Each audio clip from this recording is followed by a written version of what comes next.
Hey there, how's it going? My name's Adam, this is GO2OUTDOORS, and I'm happy to welcome you back to another one. This one's a little bit different. Decided, it's about the middle of December. It's about time for a season wrap-up. Just kind of go over a couple things about this year that were awesome, a couple things that might not have been so great, and, kind of plans for the future, that sort of thing. So, first thing, I don't even know where to start. 2024, I have been outside and done more fishing, hunting. I've done more this year than I have in probably the last 10 or 15 years combined. I've just been able to have such fantastic opportunities this year. Just decided to start taking time, Get caught up in work and you kind of lose a little bit of track of what's important to you. You lose focus, you definitely forget how to plan your free time, because sometimes you got to plan your free time. If you don't, then you're just going to get trapped doing all the things that normal people have to do on their days off. So that being said, I just decided let's start doing things. So that's why last year, I went out and I got myself my kayak. I got some gear that I planned on using this year, and right from the very first fish of the year back in early March. That first good smallmouth, a little over 2 pounds. That was a good way to start the year. For me, a 2 pound smallie, solid fish. No complaints whatsoever about that. And then I just kind of decided, let's try fishing some new places. Let's try some new techniques, go after a couple new species, things that I've never actually gone after before. There's a lone goose.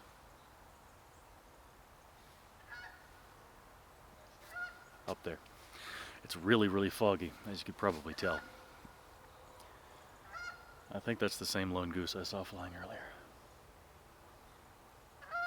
Yeah. But that being said, the weather, going back to the weather real quick, super foggy, it's about 36 degrees. That's kind of the reason I'm not on the water, because I don't have a dry suit yet, and fishing in waders in a kayak, not the most fun. But, where was I? But yeah, so like I was saying, I wanted to take the time this year to try and fish for a couple new things. I definitely wanted to get more into the kayak fishing side of things. So, I added a couple things to my kayak. I added some accessories that I really liked. I added a couple that I really didn't think worked out as well as they probably should have. And I'm planning to do a full breakdown video on my current kayak setup and a couple things I'm changing for next year. Obviously, not a small guy. I've had a couple of people ask me if I think my kayak, the Bonafide SS127, is still actually, relevant. I think it is. It's a great kayak for big guys. I can stand up in it no problem. It handles, reasonably well. Some heavier chop, but there's pros and cons to that kayak in general, and especially a couple things, like I said, that I have set up on it. Things that I would change, probably might change before next year, but that's another video for another time. But yeah, I've gotten really comfortable with the whole kayak fishing thing, and I'm not gonna start fishing tournaments or anything that I think. I might do one or two little local ones for snakeheads, but apart from that, it's given me the freedom and opportunity to fish a lot of places that I never thought I could. Well, actually, that I really couldn't up until this year. Went to a couple new places. First time this year I went up to Raystown Lake and caught a species I've never caught before and had a blast. I only got up there once, unfortunately. Got up the Susquehanna a couple times. First time, terrible. Second time, a pretty good day. They're still about 3 hours away. Raystown Lake is probably about 3.25, 3 hours, 15 minutes away from me. Susquehanna on a good day is about 2 hours, but I usually stop and get breakfast. It takes me 3 hours to get there anyway. But places that's kind of right on the limit of where I can go for a single day of fishing. I've gone down to the Rappahannock River several times this year, several spots actually on the Rappahannock, centered right around Port Royal and about 15, 20 miles upstream, 15, 20 miles downstream from there. And had an absolute blast. Caught my first snakeheads this year. My buddy Grady brought me out. I was right down there at Occoquan Regional Park, launching right out of the most public spot. I-95 is like a mile or so downriver from where the launch is. It's not a secret. that all kinds of people fish there. There's foot traffic. There's places you can kayak. Lots of power boats go in there. It's not a secret spot. It's a very public place. Everybody knows that good-sized bass are in there. A lot of snakeheads in there. There's stripers. Early season, there's probably going to be another. Well, there is a good shad run that comes up and kind of goes right up to the dam at the base of the river, or the base of the Occoquan Reservoir there. And I kind of want to catch shad next year. I want to try that out. So that's one place that I will be going a lot more next year. Also want to learn how to fish Occoquan Reservoir. It's got a body of water that I'm not really used to. It's super deep, relatively speaking, for around here, and it's got a lot of bluff walls. I don't know how to fish that. It's something I want to teach myself. I've always been more of a shallow water, creek, river, pond kind of guy. So that's the one thing with the kayak next year I want to focus on, is just going to a spot, seeing something that looks good either on my charts or on Google Maps or something, and just picking that area apart, which is one thing that a kayak kind of forces you to do. I mean, yeah, you can run and gun a little bit, if you got your trolling motors and whatnot. Paddling, it takes it out of you. If you have to paddle 2 miles to get somewhere and then you start casting, by the time you get back to the truck at the end of the day, your arms are just spaghetti. It's not fun. And especially for me, since I car top the kayak and put it on top of the FJ, it kind of sucks loading it up when you're exhausted. So that's another thing I might try, is figure out a better way of moving my kayak around, whether that's a trailer or just a different roof system. I'm kind of trying to think up. Again, story for another video. But yeah, the bigger bodies of water, some that are really close to where I am, relatively speaking. Lake Anna is a little less than 2 hours away from here, and that's a big lake in Virginia. Super popular lake. I kind of want to fish that a little bit during the winter here. So on that tangent, there's a hot side and a cold side of Lake Anna because it is a power generation plant. There's the hot side, kind of stays up in that 50-ish degree range even through the dead of winter, because it is a heat exchanging, like a water discharge for the power plant down there. I know a couple people, a guy I used to work with, he went down there all the time, and some of his biggest fish came in December, January, February, when the rest of the lake on the cold side, things are starting to kind of get sluggish and not do so much. Now, there's also species I want to learn to get better at fishing out there, and that's striped bass and hybrids. I just want to kind of expand out and learn how to fish those species a little bit better. That's another big spot around here that people go to, that's very popular, that I kind of want to learn to fish. I want to try a couple different new styles of fishing, like lures wise and gear wise, next year. So just to kind of expand my horizons. And when I'm on my kayak, one thing I've noticed is I kind of tackle store my way through it. I bring way too much gear. The rods are fine. Bringing 6 rods on the kayak, I have no problem with that. But I usually bring 90% of what I could possibly cover and work with in a certain time, and I never use more than about 6 or 7 different baits, unless I just can't figure out what they're biting, and then I end up throwing half my tackle box. So that doesn't exactly help you when you're trying to focus and gain confidence and learn the technique, like a particular technique. Like, say I just wanted to go out and I just want to huck spinner baits and learn where they work, where they don't work. Square bills, where they work, where they don't work. Deep dive in anything, where they work, where they don't work. Things like that. That's something I want to kind of limit myself. Maybe bring a couple 3,600 boxes, maybe bring 10 or 12 lures for the entire day. If I lose them, so be it. If I don't, then I get to use them and learn them. So that's something else I want to learn for more of it next year. But yeah, just being able to fish some of these new spots, and the snakeheads especially. Y'all know that I love me some snakeheads. I kind of latched onto that species this year just because it's like a close quarters combat kind of fishing. I mean, you're up super shallow. You're in burying yourself in the lily pads, paddling in there. You stand up too quickly, you spook them. So you got to be stealthy. You got to be sure of where you're throwing your lures, and when you find those fish where they are, there's something about that strike. I mean, it scares the crap out of me still almost every single time I get a topwater hit from at least a northern snakehead, just because it's such a brutal hit. They're great species. If you want to harvest them and bring them home to eat, they are absolutely delicious. They're probably of all that I've tasted, I like, perch. I like bluegill. Crappie are delicious. I put northern snakehead above all of them. Head and shoulders above in terms of yummy flavor. So that's another bonus of the species. I'm more of I will catch and release probably about 90% or more of the ones that I do catch, just because I respect the fish for what they are. They're not the super terrifying, evil Frankenfish that the media has brought them out to be.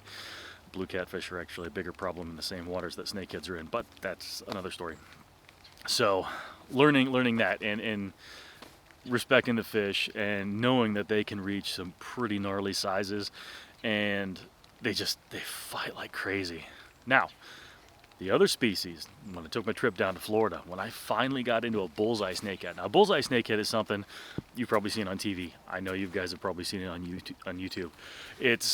That is a whole different animal, 100% different animal. They fight harder, they hit harder, and like they death roll like nothing I've ever seen. I mean, they super fast spins underwater when they're trying to spit a lure. They'll get in your net as soon as you bring them out of the water. They'll start death rolling, and then they will fight. They keep fighting all the way until you get them back in the water. And some of them unfortunately will fight hard enough to hurt themselves. I had one of my bulls, the first bullseye I caught down there in Florida. I had it on fish grips, and I held onto the grip. It didn't spin, so when I had it clamped, it death rolled, and unfortunately it broke its own jaw. Now, that fish is, I guarantee you, just fine. They're such a tenacious, hardy fish. I've caught northern snakeheads that had broken jaws, missing half of an upper jaw. They had no problem. Totally healthy fish, full bellies, everything else. I mean, they are a hardy species, and I just love targeting them. I will be going back down to Florida again probably next year. I don't know if it's going to be in springtime or more towards the end of the year, but I want to go back down. I want to catch some more bullseye snakeheads. I want to catch peacock bass. Unfortunately, I didn't catch them when I was down there this year, so that was kind of a bummer. But it's still knowing that there's more opportunities for me to grow in my fishing and get different species that I've never caught before. That's what keeps all of this super exciting for me, and I am stoked about what next year might bring. But the trips up to Pennsylvania, the trips down to, Florida, and everywhere else I went. Like every time I went out, I was trying to learn something new and learn a new technique, learn a new aspect of targeting a particular species that I was after. And that's what keeps me coming back. I loved it this year. I had so much fun with that. So, learning the kayak, learning how to fish for new species, going new places, and learning how to get new water, new ways of fishing for stuff, even stuff that I'm used to fishing for all the time, like largemouth bass, smallmouth bass. Just so much fun. So, in terms of the species for this year, yeah, I did have the goal of catching 50 different species. I made it to 22. Yeah, it's obviously less than half, but it's still something I'm going to shoot for next year as well. It's just I wanted to go fish a couple different new places, and I probably could have got more species, but if I went to a couple different places or fished for different kinds of trout, or tried to catch something like if I got a sucker fish or something, a fall fish or a chub or something, any of those fish, yeah, those would have counted as different species. But I didn't ever actually go out and target those specific things. I just kind of wanted to see what I could catch wherever I was. So, did I hit my goal? No. Am I mad about it? No. I still caught several brand new species this year that I've never caught before. The snakeheads. I got a Mayan cichlid. I'll throw a little quick photo or a quick video clip of that. Just when I was goobering around in the canals. I almost caught a houndfish too. Right after I saw a baby nurse shark swimming in the super shallows next to the highway, and I was like, ooh, shiny. And yeah, tried to pick it up because that's what I do. So, yeah, lots of fun this year. Gonna kind of pare down some of my gear, some of the stuff I've been working on. It's starting to rain here, so I'm gonna kind of wrap this up pretty quick. But I got almost all the fishing I wanted to do this year. You can always go for more. I would always want more fishing, but you got to keep a job too, because you got to work in order to play. I've just had a great year. I'm super happy that you guys come along with me for my adventures this year. I am going to bring you on all my adventures going forward as well. And we're gonna see where this thing goes. I want to have more fun with YouTube next year. I'm gonna have work on my videography and photography and stuff like that. Kind of bring a more immersive style of video to you guys. I'm gonna have a lot more segments where I'm just kind of sitting, breaking down, right here by the woodpile. I know we haven't come to the woodpile in a while. This is where I do my gear reviews and stuff. This is my quiet spot on the back of the property. So we're gonna be doing a lot more gear reviews. Things I've picked up, things that I've worked on, ideas I have. And those are kind of going to be like some Q&A videos. If you guys have any questions, feel free to leave in the comments when I post those ones, and I will try and help out and do whatever I can to, help teach you guys while I'm learning myself sometimes. One of the things I want to learn next year is big bait fishing for bass and stripers and possibly even muskie, because I've never caught a muskie and I really want to. So that's one thing I'm currently gearing up and getting stuff together to work on, is the big glide bait fishing, the big heavy bait fishing. Very technique specific, not a difficult technique, but something I definitely want to learn and experience and get used to doing. So that's kind of what I want to work on for the next couple weeks. Gonna have some gear reviews coming up. Like I said, I'm gonna go over my kayak setup, do a full breakdown of what I have on there, how I use it, what I use it for, what I think is good, what I think is bad. That's probably gonna be the next video or two, because with weather like this, yeah, probably not gonna be getting on the water anytime soon. Not to mention, the water's hard right now. Driving by a couple ponds today, especially a lake on the other side of town that you've seen. There was ice on that lake today.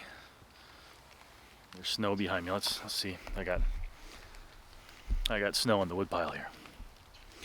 So it is definitely time to either be hunting or working on gear, get stuff ready. Like I said, pros and cons. Could have learned a little bit more. I wish I hadn't lost nearly as many fish as I lost this year.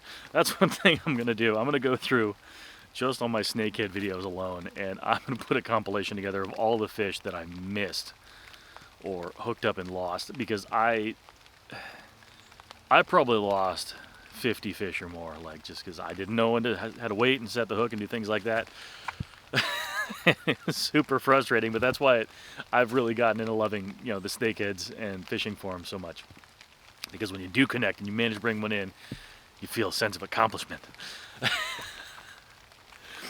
And yeah, I do feel a sense of accomplishment for the entire year. I've had a great time, and like I said, I'm glad that I could bring you guys with me. And yeah, leave a comment down below and see what would you like to see me do, what would you like to see me try out. If it's in my power, I'll absolutely go ahead and try and do it, especially if it's something new. So really, I don't think I have anything else to cover. It's just been a great year. I've had a great time, and I want to do more of that next year. So that's probably about all I got for you today. And like I always say, thanks again for watching. Make sure you find a reason to smile today. I know I found a reason to smile all year long, and I hope you did too. And yeah, I'll catch you in the next one.